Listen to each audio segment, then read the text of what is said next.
There we go. Okay, John.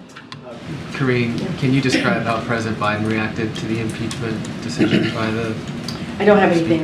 anything to share about the president's reaction to this. All I can tell you is the president's focus on the American people, hardworking American people.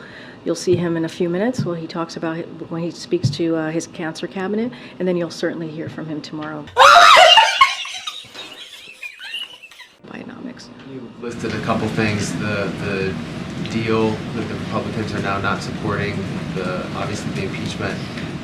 You say you look forward, or the White House looks forward to working with the Republicans. How do you see that happening? How does President Biden plan to work with Speaker McCarthy?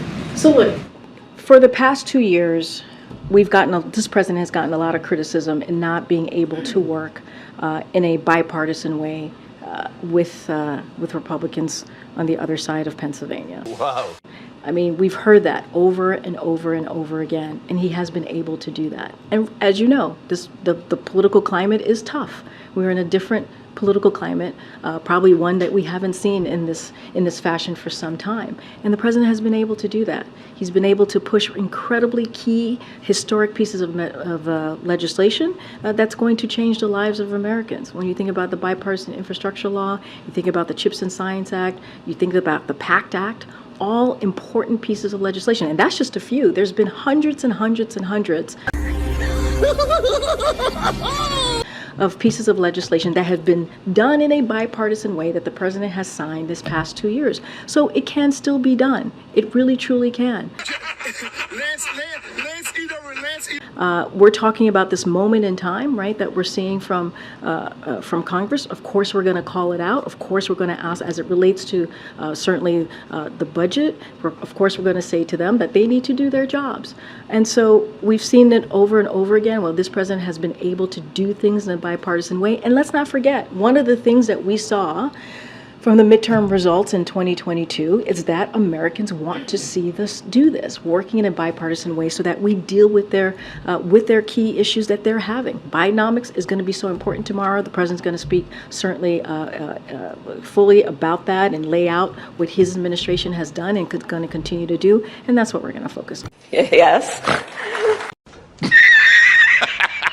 Really briefly on another topic, I saw the president's statement about Libya expressing condolences. Does the United States have plans to send more money, more help to the people there? So a couple of things I do want to share. As you mentioned, there was I think a tweet that went out. So our deepest condolences to all the families who have lost loved ones in the devastating floods in Libya and certainly the earthquake in Morocco. These are difficult times. And the United States sent emergency funds to relief organizations in Libya, and we will also send disaster assistance response to the region, an initial $1 million to support Libyan efforts. In the hours following the earthquake, we deployed a small assessment team to Morocco, and we are making available up to $1 million in initial humanitarian assistance to support people in the areas most affected by the earthquake and its aftershocks. Obviously, and certainly the United States stands by the Libyan and Moroccan people, and we are wishing them a speedy recovery to those injured and certainly sending our hope to all those who are missing loved ones. It is certainly a difficult time in that region, and we are here to help. Yeah, so I want to talk about CPI inflation. The CPI inflation report came out today. It was hotter than expected, 3.7% year over year, unchanged from the prior month. You talk about all the spending last year to lower costs.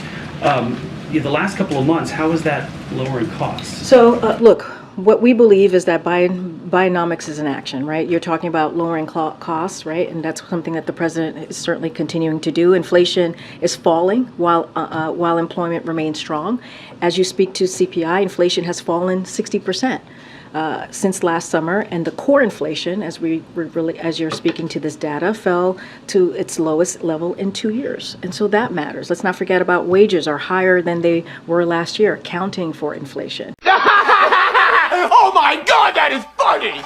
Prices fell for core goods like cars and furniture for the fourth month in a row. All of those pieces are in the data, the CPI that came out today, and that matters.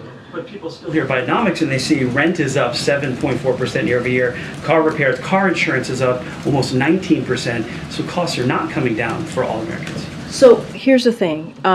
As we know that when it comes to housing, people are still dealing with a lot, right? We understand how that economic hardship as it relates to housing specifically. That's why the president put forth a plan to deal with, on the federal level, how to help people lower costs with housing. So that is important as well. Okay. But when you think about wages, wages are indeed up, which matters over the last year, accounting for inflation, even more for blue-collar workers and those not in management. So that matters, as I mentioned moments ago. So look, the president's going to continue to grow the economy. We talk about Bidenomics. We see the economy growing. We see unemployment at under 4%. We see jobs created under this administration as more than 13 million jobs, more than 14 million jobs at this point. And that's what we're going to focus on. When it comes to Republicans, they want to slash taxes for the wealthy. That's what they want to do. That's what they're putting forward. Come on, man! Cut Social Security, cut Medicare, cut Medicaid. They already started talking about that again recently. So the president's going to focus on what is needed for the American people to continue to give them that little bit of breathing room, and that's what the president's going to focus on. Let's not forget yesterday. Yep. Is it still appropriate for the president to go to Philadelphia tomorrow, given all the Americans trying to get out of Israel and the imminent ground war there? Well, look, the president has to do multiple things at once. Multiple things at once. The president's going to go to Philly. He's going to continue to talk about Bidenomics. He's going to continue to talk about what he's doing to bring back manufacturing, to create good-paying jobs. That's what you're going to hear from Americans. That's something that Americans also want to hear from. You dick! The president has been engaged in the situation that we're currently seeing, the horrific situation that we're seeing in Israel. That's what he's going to continue to do. He was engaged today. He's been engaged for every day since the attacks, and we're going to do everything that we can.